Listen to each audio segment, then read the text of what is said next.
Hello दोस्तों, नमस्कार। स्वागत है आपका।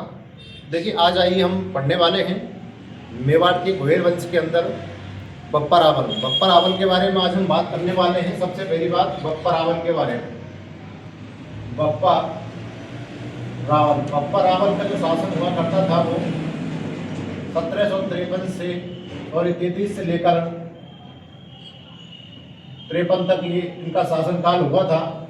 ठीक है, तो देखिए, सबसे पहले बात ये है कि एक बार की बात है, इनके पिताजी हुआ करते थे जिनका नाम था नागादित्य। वो क्या है कि गोहिल वंश की शाखा के अंदर 8वीं पीढ़ी के थे। वो एक बार जब ये पैदा हुए थे 2-3 साल के थे, 2-3 साल के ही थे, तब इनको क्या लेकर के ये जंगल में भैंसों को चराने गए थे, यानी जंगली जानवरों के लिए गए थे वहाँ पर क्या है, भीलों ने क्या है, नागादित्य को मार दिया था। और मारने के बाद जो बप्पा रावल है वो 3 वर्ष की आयु का था, अकेला रह गया था। उसको उठा करके कुछ राजपूत ले आए थे और ला करके उन्होंने उस जो ये है बप्पा रावल, इसको कमलावती नाम की एक महिला थी, उसके लिए इसको दे दिया। और देने के बाद इसको कमलावती नाम की महिला जो थी, इसको लेकर के एक पारासर नाम का एक गाँव हुआ करता था जो कि त्रिकुट पर्वत के पास में था, वहां पर लेकर गई थी। और उस त्रिकुट पर्वत के पास में एक जगह पड़ती थी अपनी नागदा। तो नागदा में ले जा करके उसने उसको ब्राह्मणों के लिए उसको दे दिया और उनसे बोल दिया कि तुम लोग इनका पालन पोषण कर देना। तो ऐसा करके वो इसको छोड़ के आ जाती है ब्राह्मणों के पास में। और वो ब्राह्मणों के पास में रहते हुए क्या करता था, गाय चराता था। वो यहाँ पर रहते हुए गाय चराता था। वो लगातार यहाँ पे गाय चराने जाता था। तो एक दिन एक ब्राह्मण ने ये नोटिस किया कि भाई ये डेली गाय चराने जाता है, लेकिन जो गाय है वो एक भी दूध नहीं देती है, आखिर इसका ऐसा कारण क्या है।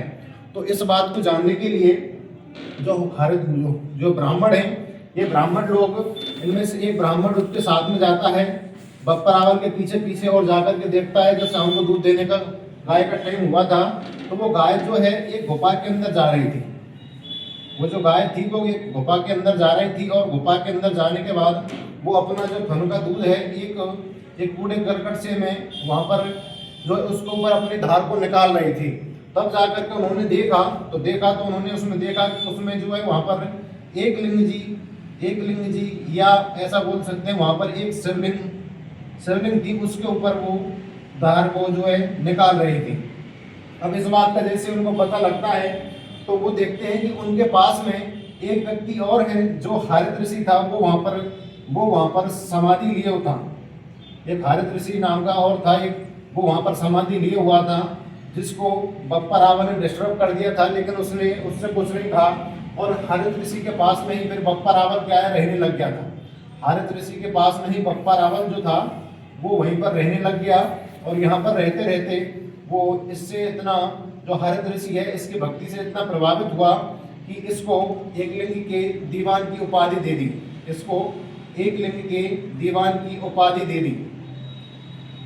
ये इसके लिए उपाधि दे दी एकलिंग के दीवान की। और इसकी खुशी से वो इतना ज़्यादा प्रभावित था कि जब हारित ऋषि का जो है परलोक जाने का टाइम हुआ था, जब वो जा रहा था तो रथ पर बैठकर, तो हारित ऋषि ने बप्पा रावल से ये भी कहा था कि भाई मैं जा रहा हूँ, जो तेरा मन हो तू बता दे, मैं तेरे लिए उसको दे के चला जाऊँगा। जब वो रथ उसका जा रहा था तो उस रथ के पास जब भी बप्पा रावल गया था तो क्या है कि हारित ऋषि ने उसके मुँह में थूकने की कोशिश की थी, उसके मुँह के अंदर थूकने की कोशिश की थी। तो क्या हुआ क्या था कि थूकने के बाद जो वो थूक था उसके मुँह में ना जा करके वो उसके पैर में पड़ गया था। तो इसके बाद जो है हुआ ये थी, हारित ऋषि ने उससे ये कहा कि मैं तुम्हें वरदान देने वाला था कि आप अमर हो जाओगे। मैं अगर आपके मुंह में थूकता, लेकिन अगर वो थूक अंदर जाता तो आप अमर हो जाते, लेकिन वो आपके पैरों में पड़ा है। तो आपके पास जो है मेवाड़ की जो धरती है ये आपके अधिकार क्षेत्र के अंदर रहेगी। मेवाड़ की जो धरती है आप इसके शासक कहलाओगे। ठीक है, और ये वरदान देने के बाद उसने कहा कि एक तुमको मैं जगह बता रहा हूँ, वहाँ पे बहुत ज़्यादा माल पड़ा हुआ है, आप उस माल को निकाल करके एक अच्छी सेना बना लो और सेना बनाने के बाद आप मेवाड़ के शासक बन जाओगे। इसी चीज़ के अनुरूप बप्पा रावल है वो करता है। और करने के बाद वो बहुत बड़ी सेना इकट्ठी करता है और सेना इकट्ठी करने के बाद वो चित्तौड़गढ़ के ऊपर आक्रमण कर देता है 1734 ईस्वी के अंदर। और यहाँ का जो चित्तौड़ का शासक था मान मौर्य उसको हरा करके यहाँ का शासक बन जाता है। और यहाँ का शासक बनने के बाद वो एक लिंग का मंदिर बनवाता है जो कि वर्तमान में कैलाशपुरी उदयपुर में है। ठीक है, जो कि वर्तमान में कैलाशपुरी उदयपुर के अंदर वो वर्तमान में स्थित है। और बप्पा रावल इसको बनवा करके उन्होंने बोल दिया कि ये जो मंदिर बनवाने के बाद कि इसके शासक आप हो, इसके शासक मेवाड़ के शासक आप हो, यानी कि शासक कौन कहलाएगा, एकलिंग जी। ठीक है, और उन्होंने कहा कि मैं इसका दीवान हूँ। तो उसने क्या किया कि मेवाड़ का स्वयं को दीवान मान लिया। मतलब क्या है कि वो तो केवल शासक तो कौन रहेंगे, एकलिंग जी, और वो खुद को दीवान मानते थे। ठीक है, और इनके बारे में एक बात और कहा जाती है कि इनका जो मूल नाम है वो था, इनका मूल नाम था कालभोज। और एक लेखक हैं, वो इनको बप्पा रावल ना कहकर के वो एक लेखक है सीवी वैद्य नाम का एक लेखक है। वो ये कहता है कि इनका नाम जो है चार्ल्स मादित्य था, वो ये कहता था। और इनके बारे में कहा जाता है कि भाई इनकी जो मृत्यु हुई थी इनकी मृत्यु है वो नागदा के अंदर हुई थी। और वहीं नागदा में इनकी समाधि बनी हुई है। ठीक है, समाधि इनकी बनी हुई है। और इनके बारे में एक दो चीज और कही जाती है कि भाई ये जो है एक साथ दो भैंस की बलि देते थे। और ये जो है 35 हाथ की जो है धोती है खुद पहनते थे। और 12 हाथ का दुपट्टा ये पहनते थे। और इनके बारे में ये भी कहा जाता है कि ये एक साथ में 4 बकरे की बलि देते थे। और इनकी सेना इतनी बड़ी थी जिसकी संख्या थी 12,72,000 सैनिक इनकी सेना के अंदर थे। यानी कि इनके बारे में ऐसी कथाएं प्रचलित हैं। और जो सबसे मेन जो चीज है कि इनको मेवाड़ का वास्तविक संस्थापक कहा जाता है।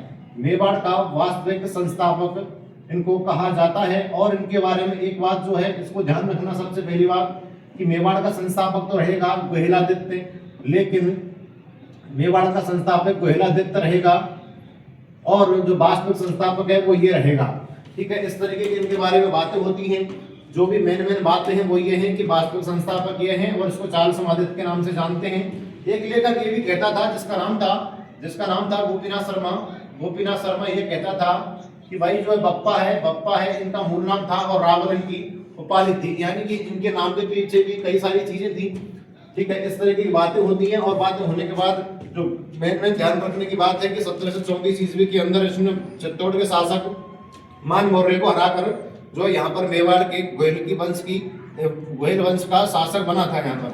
ठीक है, तब से मेवाड़ में जो शासक है यहाँ पर इनका रहने लगा था। ठीक है, यानी इस तरीके की जो बप्पा रावल के संबंध में जो बातें होती हैं ये बातें होती हैं। ठीक है, और इनसे जो बनने वाले 2-4 क्वेश्चन है इनको आप लिख लेना।